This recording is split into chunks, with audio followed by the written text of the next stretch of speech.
Hello, this is Jamie. It's a beautiful sunny afternoon here. You can see the snow has melted and it for now is staying away. We've had a lot of snow, melt, ice. This is a gorgeous day.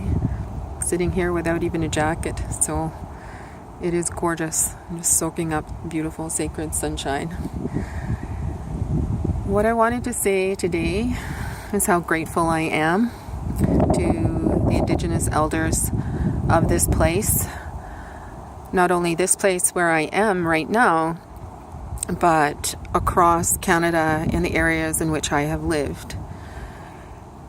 Because they have opened their hearts and given their time and had a great deal of patience with me as someone who is non-native, who has come to them as individuals, asking questions, with concerns, seeking teachings. I was born in Canada. My mother was born in England, and she's of Scottish and English descent. And my father was born in Canada, and his parents were born in Scotland. I am a very earth-based person. I'm very sensitive, very intuitive, and ever since I can remember, I've been more in tune with trees and grass and weather and sky and earth and water than I have been really any other kinds of teachers other than animals. So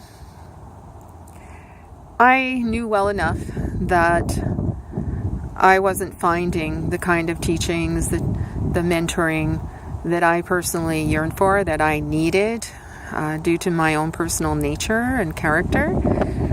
So I essentially called out to the universe, I need teachers, I need mentors, I need community. Who is there, that would be the closest to my ancestral teachings and community and philosophies, and all of those wondrous things which are in some sense mysterious to a lot of us, being displaced away from our places of origin, ancestrally speaking.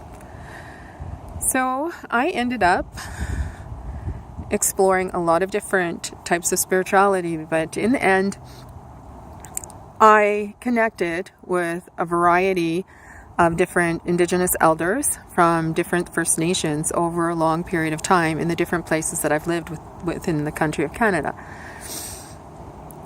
It was more than gracious, deeply compassionate, and incredibly forgiving of them to even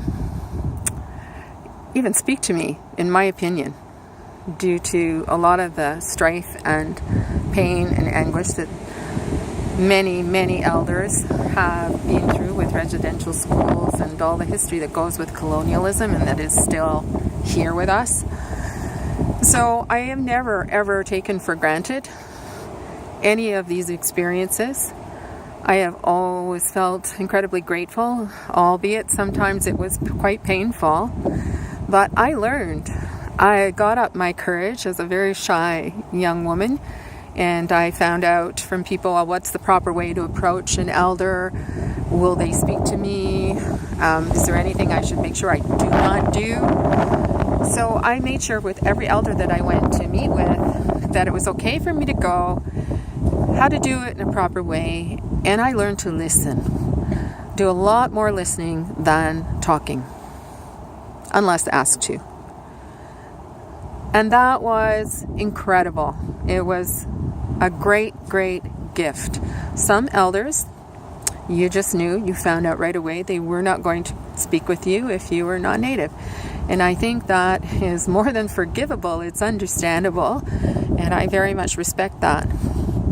To those elders that did open their door to me, forever grateful. Much love, much respect.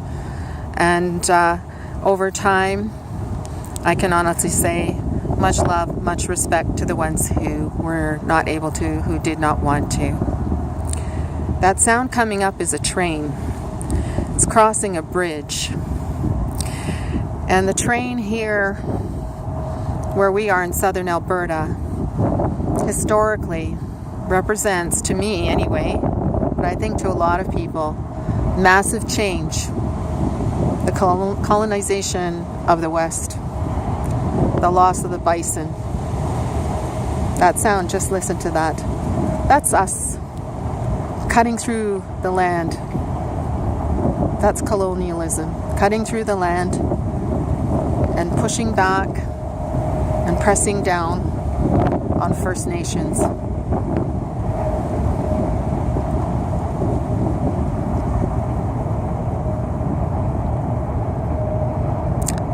So since this is my YouTube diary, the Druid Diaries, and I'm on the path of Druidry, I also still remain on a path of being a holy pipe carrier, for which I am incredibly grateful for and have never ever taken for granted, and which I hold dear and cherish and do not exploit.